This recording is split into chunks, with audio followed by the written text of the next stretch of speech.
하나님이 찾으시는 예배자로 또 이 시간 서게 하시니 감사합니다. 예배하는 선한 마음을 주시고 신자 되기 원합니다 라는 찬양의 고백처럼 하나님의 자녀로 살게 하여 주옵소서. 예수님의 이름으로 기도드립니다. 아멘. 오늘 6월 첫째 주일, 특별히 오늘은 오랜만에 우리 교회, 사랑하는 교회에 나오신 우리 성도님들 또 가족의 지인의 손에 이끌려서 우리 성전에 오셔서 예배 드리시는 분들 주님의 이름으로 환영하고 축복합니다. 우리 잘 오셨습니다. 서로 인사하겠습니다. 우리 교회에서는 우리는 하늘 가족입니다 이렇게 인사하고 말씀을 듣는데요, 같이 한번 인사합니다. 우리는 하늘 가족입니다. 삶의 회복, 인생의 회복이라는 제목으로 하나님의 말씀을 증거하도록 하겠습니다. 굉장히 낯선 본문 말씀, 좀 어렵게 느껴지는 본문이기도 하고요, 역사를 기록한 역대하라는 성경에 나오는 말씀인데요, 삶은 살아가는 것을 말하죠. 그야말로 목숨, 생명, 삶이라고 말합니다. 인생의 회복 그랬는데, 인생은 우리가 세상을 살아가는 일 그 자체를 인생이라고 말하죠. 사람이 세상을 살아가는 일, 인생이에요. 삶을, 생명을 회복시켜 주시고 인생을 인생답게 본연에 지어진 목적에 맞게 회복시켜 주시는 분이, 제가 길게 말씀 안 드려도 이 자리에 앉아 계신 분은 어떤 답을 예상하실 수 있을 겁니다. 우리의 망가진 인생, 깨어진 인생을 회복시켜 주시는 분도 예수님이시고, 우리의 인생을, 사람이 세상을 살아가는 길을 바르게 인도해 주시는 분도 예수 그리스도세요. 인생과 관련된 노래들이 많이 있죠. 대중가요가. 인생을 좀 오래 사신 분들은 인생은 그러면 떠오르는 대중가요가 있을 것입니다. 여기서 하숙생이 떠오르시는 분은 60년대에 한창이셨던 분들이고, 나그네 길 어디서 왔다가 그 다음 세대쯤이 미완성쯤 되겠습니다. 요즘은 인생을 노래하는 그런 심각한 노래들은 많이 없는 것 같은데요. 질문 하나 드릴게요. 하숙생, 제 어릴 때를 생각해 보니까 초등학교 시절에 고모께서, 우리 고모가 한 분 계셨는데, 이제 아버님의 누이 한 분이 계셨는데, 그 신촌 쪽에서 하숙집을 했었어요. 그러니까 어릴 때 가서 초등학교 때 한 몇 주씩 이렇게 사촌형들이라고 놀려고 가면은 늘 아침에 기억이 왁자지껄 들락날락 많은 청년들하고 밥을 먹었던 기억이 납니다. 그런데 여러분, 하숙생들은 하숙집 주인이 먹거리를, 생활을 책임져 주는 겁니까? 아니면은 돈을 보내준 시골의 부모님이 책임져 주는 겁니까?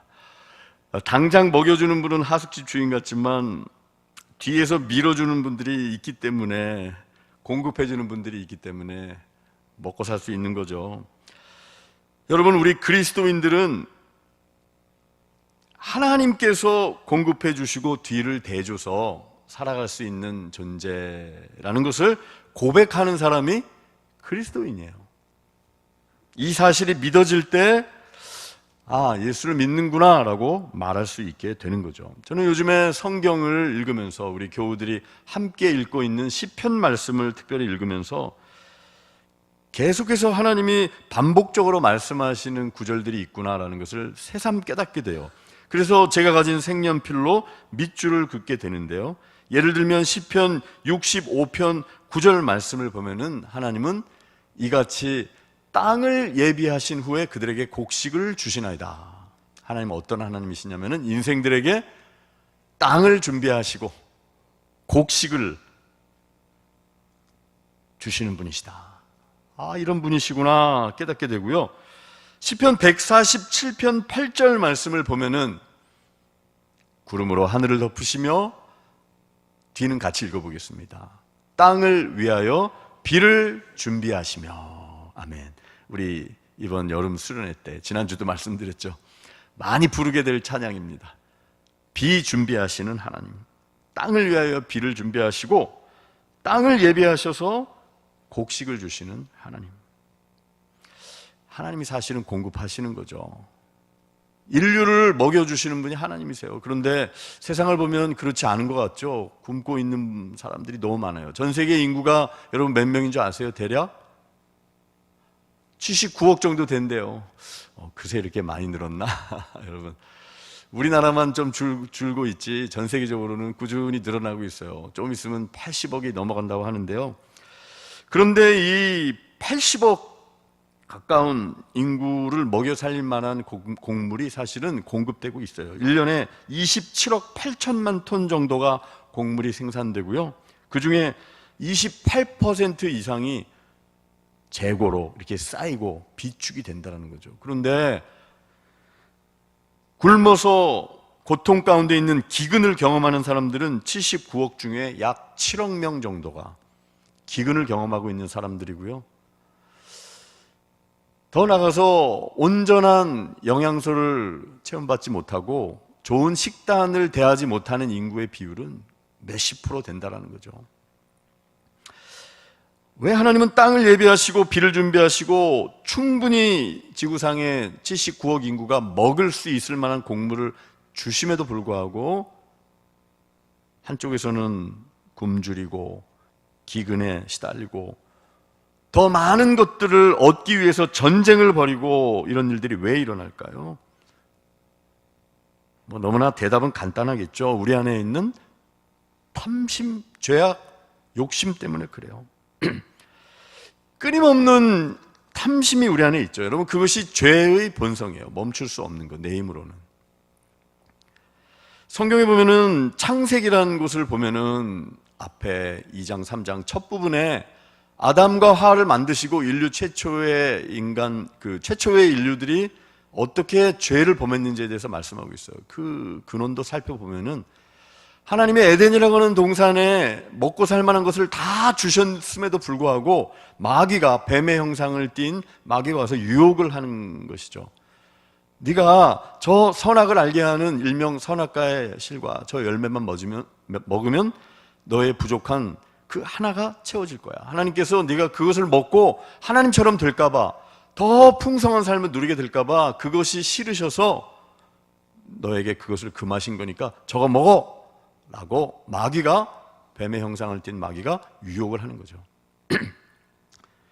여러분, 그러나 그것을 먹는다고 해서 인간이 완벽해지는 게 결코 아니었어요. 오히려 하나님과 인간 사이의 경계선으로서 하나님이 설정해 놓은 그 피조물의 자리에 서서 하나님이 공급해 주신 것을 받으면서 살아가는 것이 인간에게는 더 복된 삶이었는데, 그가 다 주셨는데 하나 없는 그것을 손에 넣으려고 하는 순간 인간에게 그 탐욕과 탐심, 죄악으로 말미암아 하나님과 인간 사이의 관계가 깨지고 죄가 세상에 들어왔다라고 성경은 우리에게 증언하고 있는 것입니다.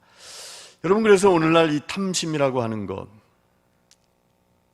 죄가 우리에게 들어오게 하는 통로가 되는 그것에 대해서 성경은 탐심은 마치 우상숭배와도 같은 것이다라고 말씀하고 있는 것이에요. 오늘날 가장 강력한 우상을 세상 사람들은 숭배하고 있어요. 겉으로 드러나진 않지만 물질이라고 하는 우상, 즐거움이라고 하는 우상, 여러분 다 그런 것이에요. 소비를 함으로써 나의 존재 가치를 증명하기도 해요. 요즘은 너무나 편리한 세상이 됐어요. 참 저도 마음에 최근에 제가 비로소 쿠자 들어가는 두 글자짜리 그 배송업체라든지 이런 데를 통해서 물건을 시켜보기 시작했어요. 그전에는 제가 그런 걸 사용하지 않았는데 음식 같은 걸 한번 시키니까 포장이 장난이 아니더라고요. 플라스틱 용기에 막 비닐. 야, 이래도 되겠나? 이렇게 많이. 클릭 한 번으로 우리가 소비할 수 있는 것들이 너무나 많아요. 그리고 우리는 물건을 삼으로써 내게 없는 것들을 소나기에 넣음으로써 저것을 가지면 내 삶이, 내 존재 가치가 더 증명될 수 있지 않을까. 그래서 때로는 사치를 하기도 하고 필요 없는 것임에도 불구하고 구입하기도 해요. 그런 과정을 통해서 내 존재 가치를 증명하고 성취감과 만족을 얻기 때문에 끊임없이 우리는 그렇게 살아가도록 부추기고 있는 죄의 습성이 우리에게 있다는 거예요. 그게 우리의 세대인데요. 여러분, 서론을 제가 길게 말씀드렸는데 오늘 본문을 설명하기 위해서 제가 길게 말씀을 드렸어요. 여러분, 오늘 우리가 읽은 이 역대하라는 역사서의 본문은 특이한 내용이에요. 이스라엘이 남쪽과 북쪽으로 갈라져서 서로 지금 전쟁을 하고 있어요. 마치 우리나라처럼 지금 남과 북이 갈라져 있는, 그래서 총뿌리를, 무기를 서로 겨누고 위협하고 있는 나라는 전 세계에 거의 없잖아요. 같은 민족이. 지금 이스라엘이 꼭 그랬어요. 남북이 갈라져서 지금 전쟁을 하고 있는데 북이스라엘이 승리를 했어요. 그래서 남쪽 유다 백성들을 노예로 잡아오고 전리품을 취하고 아주 잔혹하게 그들을 붙잡아서 전리품을 가지고 아주 그냥 의기양양해가지고 북이스라엘로 들어가고 있는데 하나님의 말씀이 그들에게 임한 거예요. 오뎃이라고 하는, 외우기가 어렵지 않아요. 오뎅을 생각하시면 돼요. 오뎃이라고 하는 선지자가 그들을 딱 가로막고 뭐라고 얘기하냐면은, 너희 그렇게 하면 안 된다. 너희들이 죄를 너희들은 하나님 앞에서 지은 게 없는 줄 아느냐? 10절에 너희들이 포로를 잡아오는데 그 동족 유다 백성들, 하나님께서 잠깐 유다 백성들이 잘못했기 때문에 전쟁이 지게 하셨고 너희들을 잠깐 하나님의 진노의, 이스라엘 백성, 유다 백성을 향한 진노의 도구로 잠깐 사용하시는 것 뿐인데 너희들이 과하게 탐욕을 부리고 너희들은 의로운 줄 알고 죄가 없는 줄 알고 저들을, 너의 동족 유다 백성들을 포로로 잡아오고 그들을 착취하고 전리품을 가지고 물질을 가지고 만족을 얻으려고 너희들 그렇게 하고 있는 거 큰 죄다. 하나님이 깨닫게 하시는 거예요. 너희도 죄가 있는 존재들이야. 착각하지 마. 너희들이 의로워서 지금 잘 살고 승리하는 게 아니야 라고 말씀하고 있어요. 내가 뭔가 잘했기 때문에 이런 대접을 받고 누릴 그런 가치가 있는 사람이야 생각하지 말라는 거예요. 그러면서 이렇게 말씀 전했더니 하나님의 영이 감동하시고 그 이스라엘 에브라임 자손의 지도자들 4명 정도가 감동이 임하였어요. 그래서 그 군인들에게 이렇게 말하는 거죠. 13절 하반절에 더 죄짓지 말자. 우리의 허물이 이미 커서 하나님의 진노하심이 지금 우리한테 임박했다. 이렇게 하지 말자. 탐심을 버리자. 겸손하자. 우리 동족 유다 백성들을 불쌍히 여기자. 물질의 눈이 어두워서 전리품 빼앗지 말고 편하게 살아보려고 당연한 권리라고 생각하면서 그들을, 형제를 노예로 삼지 말자. 이 당시의 문화적인 습관이 관습이었거든요. 전쟁에서 이기면 노예로 군인들을 취하는 거예요. 그 영화 같은데, 그 드라마 같은데 보면은 나오잖아요. 한 달 전인가 몇 달 전에 종영한 그 고려 거란 전쟁. 제가 그냥 솔직히 말씀드릴게요. 그건 제가 조금 봤어요. 주일날 저녁에 그 전쟁. 전리품으로 그냥 노예들을 다 데리끌고 가는 거예요. 고려 백성들을, 그냥 거란족들이. 그냥. 그게 당연한 문화적인 그 당시의 그 관습이었는데 이스라엘 백성들도 이게 웬일이냐 하면서 착취하고 그들로부터 그냥 다 뽑아서 먹으려고 그러고 있는데 하나님이 그렇게 하지 말라고 말씀하신 거예요. 그러면서 군인들에게 그렇게 요청했더니 14절에 보니까 군인들이, 무기 가진 자들이, 놀라운 일이 벌어졌죠. 그 기세에 눌려서 그랬는지 모르겠어요. 이 4명 지도자들의 기세에 눌려서. 아니, 그보다는 하나님의 말씀의 권위가 있었던 거죠. 오뎃 선지자를 통한 말씀의 권위. 포로와 노력한 물건을 회중 앞에, 사람들 앞에 뒀다 그랬어요. 내놨어요. 그리고 나서 오늘 말씀의 가장 중요한 결론, 이 한 구절 말씀이 사실 오늘 핵심 구절인데, 위에 이름이 기록된 자들 그 4명의 12절에 나오는 이 4사람이 일어나서 어떤 일을 행했습니까? 그 잡혀왔던 포로들을 맞이했다 그랬어요.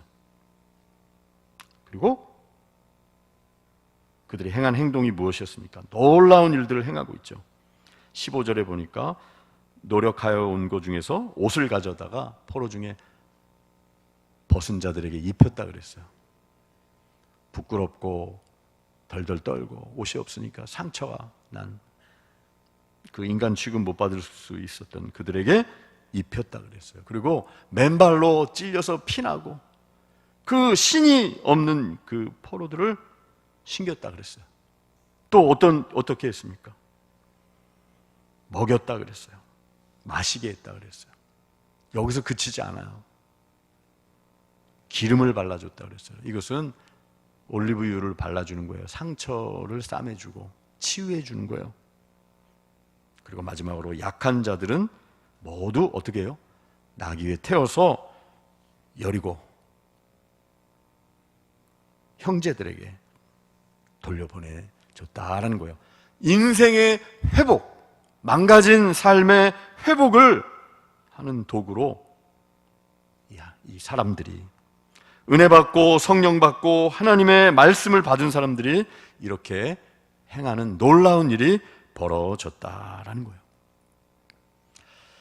여러분, 이런 일들은 정말 일어나기가 쉽지 않은 일이에요. 오늘 우리가 영적인 의미에서 이들이 취하고자 했던 전리품에 대해서, 노예로 삼고자 했던 사람들, 이들이 추구했던 탐욕과 편리한 생활, 남들도 다 이렇게 하는데 이렇게 해도 돼라고 말하였지만, 아무리 핑계되었다 할지라도 하나님은 너희 하나님의 백성들은 그렇게 해서는 안 된다라고 말씀하시고 어떻게 행해야 하는지를 4명의 은혜 받은 사람들을 통해서 보여주고 있는 거예요. 여러분, 우리가 살아가는 세상은 이런 행동을 하기에는 세상의 문화와 시대 정신을 거슬러서 이렇게 포로들, 종된 사람들, 연약한 이들, 가난한 이들 입히고 신기고 먹이고 마시고 치유해주고 인생을 회복시켜 주시는 이런 쪽으로 우리의 인생을 방향전환하고 인생길을 걸어간다는 것은 너무나 어려워요. 탐욕 때문에 그럴 수도 있고요. 어떤 젊은 성도가 한 30대 후반, 40대 초반 되는 성도가 이제 친구에게 교회를 가자고 그랬어요. 이제 이 내용은 하나님의 투자 수업이라고 하는 서창이라고 하는 분이 이제 최근에 쓴 그 책에 나오는 내용이에요. 제가 성숙자반에서 한번 재정에 관한 강의를 하면서 말씀을 나눈 적이 있는데, 그 친구에게 교회 좀 가자 그랬더니 일요일에, 주일에 이제 그 친구는 이런 생각을 딱 가진 요즘 전형적인 흐름 속에 있었던 이제 안 믿는 친구였죠.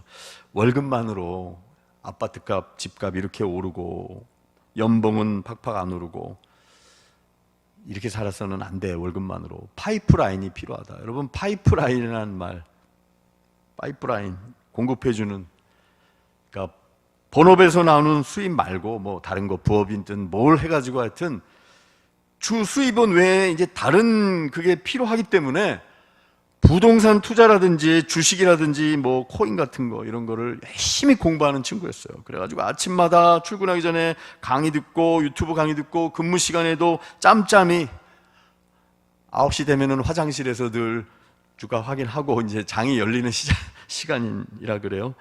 차트 보고 또 퇴근해가지고는 부동산 투자 공부하고 막 현장에도 돌아다니고, 현장에 돌아다니는 거를 임장이라 그런다 그러더라고요. 저도 몰랐는데 현장에 가서 매물도 보고 요거 조금 사두면 작은 거지만 돈 모아서 사두면 좀 수입이 올라가지 않을까, 임대 주고, 하여튼 이런 쪽으로 온통 관심이 가 있던 친구였어요. 그렇기 때문에 어떤 말을 했다라는 거예요. 이 친구 보고, 야, 그런 시간, 교회 갈 시간 있으면은 내가 주는 이 강의나 봐라, 좀 유튜브 강의나 봐라. 너 그렇게 보내지 말고, 세상 그렇게 살아서 어떻게 되겠냐. 여러분, 이게 오늘날에 어떻게 보면은 세상 사람들은 너무나 정상적인 시대 정신일 수 있어요. 그런 상황 속에서 우리가 본문에 나오는 이런 삶들, 하나님이 하나님의 백성들에게 됐어, 더 가지지 말고 너는 인생을 회복시키는, 네 인생이 회복됐으니까 다른 사람들의 인생, 깨진 인생들 회복시키는 그런 삶을 살아야 돼. 그런 자리로 부름받은 거야 라고, 그런 부르심이 오늘날 너무나 비현실적이고 참 답답해 보여요. 더 많은 것들을 보면서 가지면서 쾌락을 얻기 원하는 세상이기 때문에 그래요.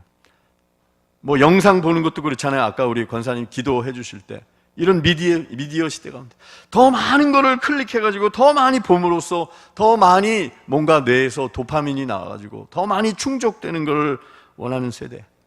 그런 시간, 여가 시간을 보내기 원하는 시대에 하나님 앞에 나와서 이런 삶을 산다? 가난한 영혼, 불쌍한 영혼들을 회복시켜 주시고 먹이고 입히고 인생길을 회복시켜 주시는 이런 15절과 같은 삶은 비현실적인 삶이야 라고 말할지 모르겠어요. 여러분, 맞아요. 우리의 힘으로는 전리품을 내어놓기도, 세상의 흐름을 따라서 포로 삼지 않고 전리품 취하지 않고 가진 것으로 족하며 과도하게 욕심부리지 않고 생명을 살리는데 우리 시간과 에너지를 쓰는 것, 때로는 물질도 쓰는 것, 이런 건 쉬운 일이 아니에요. 우리 힘으로 하면 어려운 일이에요. 그런데 여러분, 15절 말씀 보면서 저는 이 말씀을 묵상하면서 15절 말씀, 구약의 말씀이지만 예수님의 이름이 여기에 등장하지 않지만 저는 15절 말씀을 통해서 너무나 분명하게 예수 그리스도의 모습을 발견할 수 있었어요. 여러분, 15절에 이 은혜 받은 하나님의 사람들이 깨진 인생들을 회복시켜 주시는 모습이 묘사되어 있는데, 이것은 정확하게 예수님께서 누가복음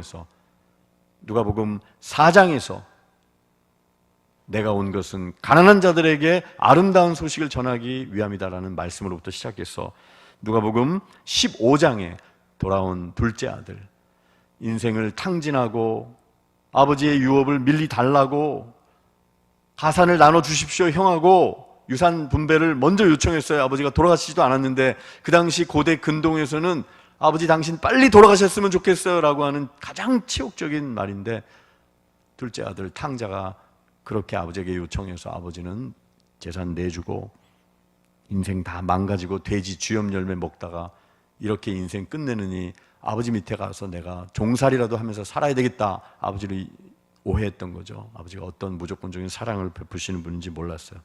그래서 돌아온 둘째 아들에게 무조건적인 은혜를 아버지가 베풀어 주시죠. 돌아온 탕자의 비유, 아낌없이 사랑을 베푸는 아버지의 비유. 누가복음 15장에 둘째 아들이 인생이 망가지고 다시 돌아왔을 때 행해 주셨던 모습이 오늘 본문에 그대로 나와 있어요. 그 탕자의 비유에도 보면은 여러분 나중에 누가복음 15장을 한번 찾아보세요. 아들이 왔을 때 옷을 입혀줬다 그랬어요. 그리고 신발을 신겨줬다 그랬어요. 먹고 마시고 잔치를 베풀었다라고 누가복음 15장에. 여러분, 이것은 예수님이 사실 우리에게 행해 주신 일이라는 것을 알게 되는 거예요. 그러니까 모든 성경에서는 예수님을 발견하는 거거든요. 또 여러분, 그 다음에 이 4명의 은혜 받은 사람들이 행했던 일들을 보면은 뭡니까? 기름을 발랐어요. 치료해 줬어요. 그리고 나귀에 태워가지고 인생이 회복되는 고향으로 형제들에게 보내줬는데, 이것은 정확하게 성경 퀴즈, 누가복음 10장에 나오는 하나의 사건이 그대로 여기 등장하고 있는 거예요. 구약에. 어떤 사건입니까? 선한 성가대가 그래도 사마리아, 여러분 다 알고 계시지만 오래 다니신 분들, 선한 사마리아인의 비유, 누가복음 10장에 강도 만나서 다 죽어가는 이웃을 보면서 제사장도 레위인도 다 지나갔지만 이방인이었던 사마리아 사람이 그를 보고 불쌍히 여겨서 어떻게 했다는 거예요? 다가가서 기름을 붓고 상처를 싸매줬다 그러고 여관으로 치료받을 수 있는, 회복할 수 있는 곳으로 데려다가 나귀를 태우고 자기 차로 데려다가 비용이 더 들면 내가 나중에 돌아올 때, 지금 가진 돈 이거밖에 없으니까 이거부터 받고 돌아올 때 비용이 더 들면 내가 주겠소. 선한 사마리아인의 비유. 여러분, 오늘 본문에서 이렇게 행한 사람들도 사마리아 사람들이에요. 재밌죠? 구약에서.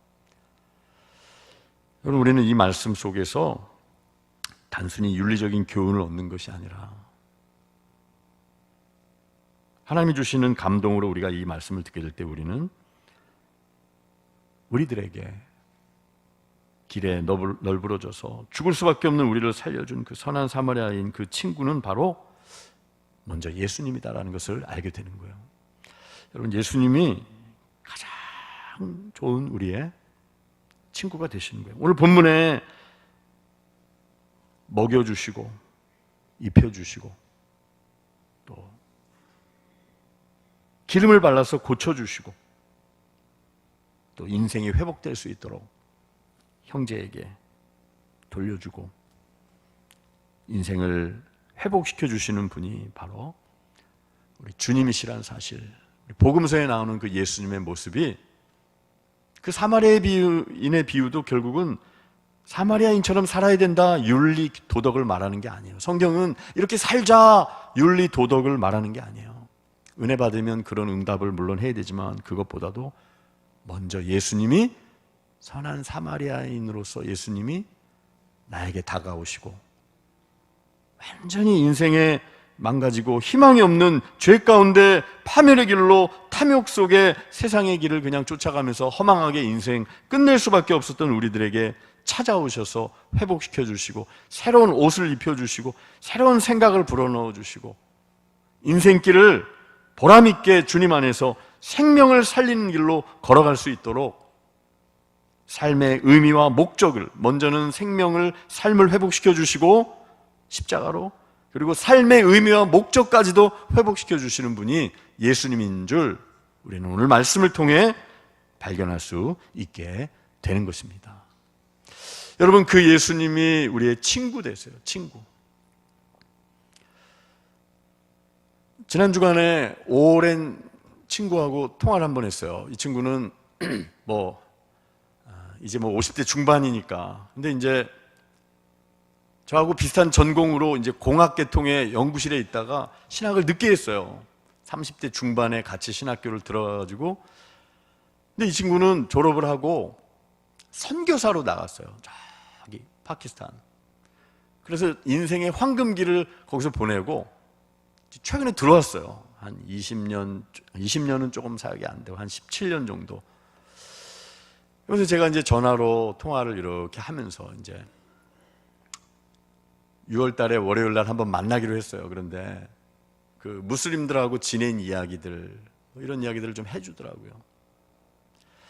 그래서 제가 그 친구하고 얘기를 나누면서 하나님이 무슬림, 이슬람교 사람들에 관한 어떤 책을 하나 이렇게 손에 쥐게 됐는데, 거기에 보니까 이런 내용이 나와요.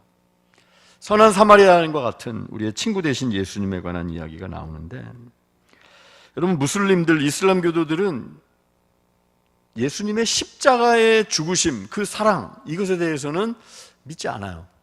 구약 성경도 많은 부분 믿고 그렇지만 제발 예수님의 십자가 사랑은 이야기하지 말아라, 이렇게 무슬림들은 이야기해요. 그런데 어떤 선교사님이 계셨는데 그렇게 말하는 무슬림들 앞에서 이런 말씀을 전했어요. 이 선교사님이 난민촌에서 말씀을 전했는데, 어떤 난민촌이었냐면 내전으로 인해서 젊은 남성들은 다 죽었어요. 전쟁터에서. 그래서 150여 명의 부녀자들이, 어린이 여성들만 이렇게 살고 있는 그런 난민촌이었어요. 정말 증오감과 적대감과 절망만이 가득한 그곳에서 이분이, 선교사님이 이런 말씀을 전한 거예요. 메시아이신 예수님, 이제 그들은 무슬림들이었죠, 대다수가. 여러분의 친구 되십니다. 여러분처럼 그분도 고난을 받으셨어요. 여러분의 아이들도 가시덤불 밑에서 태어난 것처럼 메시아이신 예수님도 외양간 말구유 냄새나는 곳에서 태어나셨고요. 여러분의 자녀들, 아이들의 친구들이 무참하게 죽어간 것처럼, 학살당한 것처럼 예수님의 어린 꼬마 친구들도 헤롯 대왕에 의해서 무참히 학살당했어요. 그리고 여러분이 난민인 것처럼 메시아이신, 구원자이신 예수님도 난민으로 사셨어요. 어릴 적 애굽으로 피난 가서 그 피난 난민 생활을 하신 거예요. 여러분, 예수님이 돌베개 베고 그렇게 가난하게 사셨어요. 여러분들처럼. 그리고 여러분의 남편들이 못된 사람들에 의해서 시신이 나무에 달려 죽임당한 것처럼 예수님께서도 채찍질 당하시고 나무에 달려 죽임 당하셨어요. 그러나 그분은 거기서 삶이 끝난 것이 아니라 자신을 학대한 자들, 죽인 자들을 용서하시고 십자가의 사랑으로 품으시고 하나님께서 그 예수님을 다시 부활시키셨어요. 그렇게 복음을 전하고 이들에게 도전했다는 거죠. 마찬가지로 여러분, 하나님은 예수님의 그 무한하신 십자가 사랑을 통해 여러분에게 성령을 통해 능력을 부으셔서 여러분을 끔찍한 비극에서 일으키셔서 용서의 마음을 주시고 소망 가운데 앞으로 나아갈 수 있도록 여러분의 인생길을 걷도록 해주실 수 있는 분도 여러분의 친구 되신 예수님입니다. 여러분, 이렇게 무슬림들에게 그 분노와 증오 가운데 있던 150명의 부녀자들에게 말씀을 증거했을 때 그 설교 후에 그들은 무슬림들이었던 그들은 30분 정도 그 십자가의 은혜의 말씀을 듣고 과부들과 어린이들이 찬양을 하면서 기쁨의 노래를 부르며 뛰었다는 거예요. 용서할 수 있구나. 그 십자가의 사랑, 예수님은 내 깨진 인생을 찾아오시고 같은 고난의 자리에서, 나와 같은 자리에서 서셨던 분이구나. 그 십자가의 복음을 이야기한 거예요. 여러분, 예수님께서 먼저 우리를 위해 찢기시고 상하시고 고통받으심으로 인해서 우리가 나음을 얻었고요, 예수님이 그렇게 먼저 우리를 입히시고 15절처럼 먹이시고 기름 발라주시고 태워주시고 인생을 회복해 주셨기 때문에 이제는 우리가 삶이 회복됐을 뿐만 아니라 생명을, 영생을 얻었을 뿐만 아니라 새로운 인생길을 걸을 수 있도록 인생을 회복시켜 주시고 삶의 의미와 소명으로 삶의 의미를 회복시켜 주시는 분이 예수님이신 줄 믿으시기를 바랍니다. 여러분, 그래서 우리가 우리의 인생길, 예수님은 우리의 삶을, 인생을 회복시켜 주시는 분, 더 나아가서 삶의 목적과 이유를 주셔서 이제는 나를 회복시켜 주신 주님처럼 나도 깨진 인생, 고통 가운데 있는 이들, 돌봐줘야 할 영혼들, 흑암 가운데 죄의 종로로 타는 영혼들에게 자유를 선포하고 선한 사마리아인이 되어서 그 예수님의 사랑을 흘려보내는 인생길을 걷도록 의미 있는 삶을 살 수 있도록 만들어주시는 분도 예수님이시라는 사실을 우리가 기억하기를 원합니다. 오늘 우리가 이 말씀을 들으면서 그토록 좋으신 분이 우리의 친구 되시고 나를 회복시켜 주시고 내 삶을 회복시켜 주셨사오니 내가 이제는 누군가의 삶을 회복시켜 주는 그 길로 새로운 인생의 의미를 찾고 그 길을 걸어가는, 인생길 걸어가는 저와 여러분 되시기를 주님의 이름으로 축원합니다. 아멘.